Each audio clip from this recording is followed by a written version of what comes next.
I personally have no idea if this movie actually has some sort of tie-ins with the game Duck Calling, even though, on the trailer that's what the murder is called, right? Maybe it's just a very odd coincidence, or probably they're the ones that actually made it. Nonetheless, I still saw the movie trailer and I thought to myself, this is going to be a very good popcorn movie. They said it was like one of like the call to action in the movie trailer was like this is a action orgy or something like that, which I thought was a very weird sentence to say to market a movie, but whatever. I was into it. I was into it, and to a certain extent, that is a true statement. There's a lot of very good action sequences in this movie, but I feel like that's where the movie shines.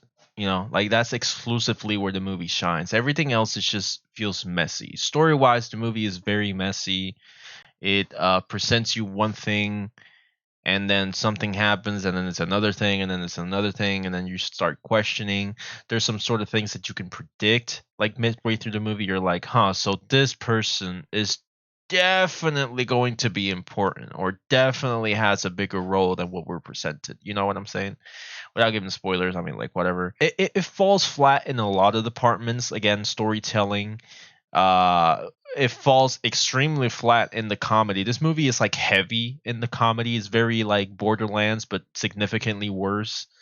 Even though I don't mind the Borderlands comedy, but it's very quirky comedy. Like it feels like this is a fucking Disney Channel type of comedy, which is ironic because this is an R-rated movie. So why are you making such little kid jokes on an R-rated film? To me, that didn't make sense. It was kind of confusing because the jokes were very, very, very childish, and like 95% of them don't land.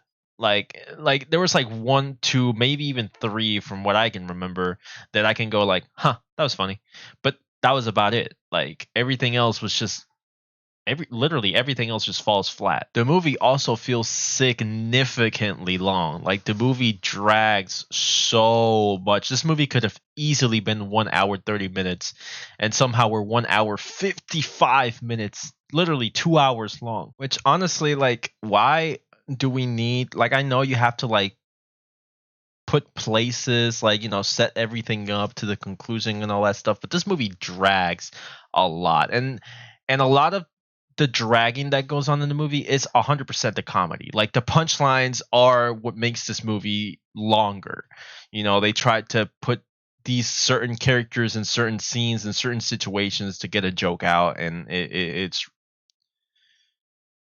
mind-boggling, really, to the point where at some points of the movie there's like some sort of like exposition dumps and stuff to like get you understanding where are we in the movie. Like this happens at the beginning, but just so you understand the context, we're getting the backstory to the main character and whatever.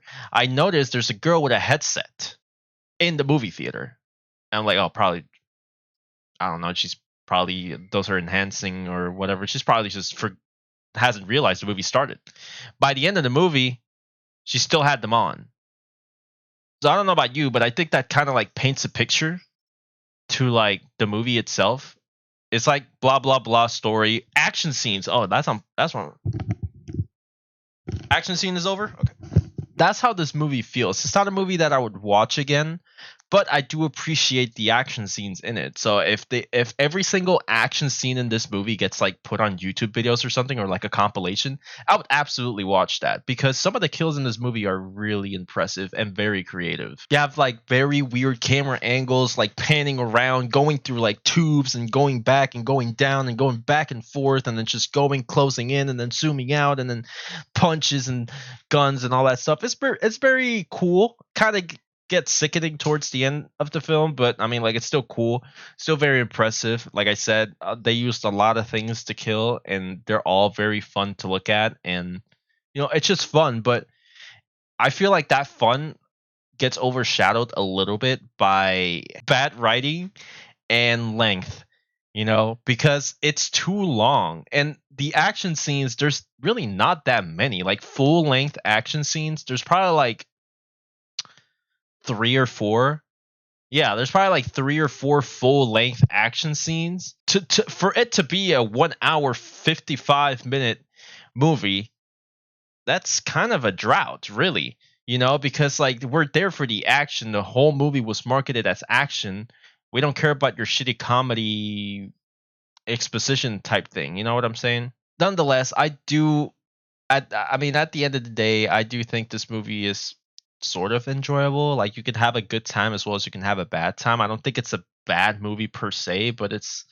I feel about this movie exactly how I feel about Godzilla X Kong. It's like there's moments where it's just like peak, peak, peak, and then there's very lows. You know what I'm saying? So at the end of the day, everyone's perspective is different, but that's just like kind of my opinion, man. Like I personally did not enjoy it like fully, like many of the times. Like that's hard for me to say.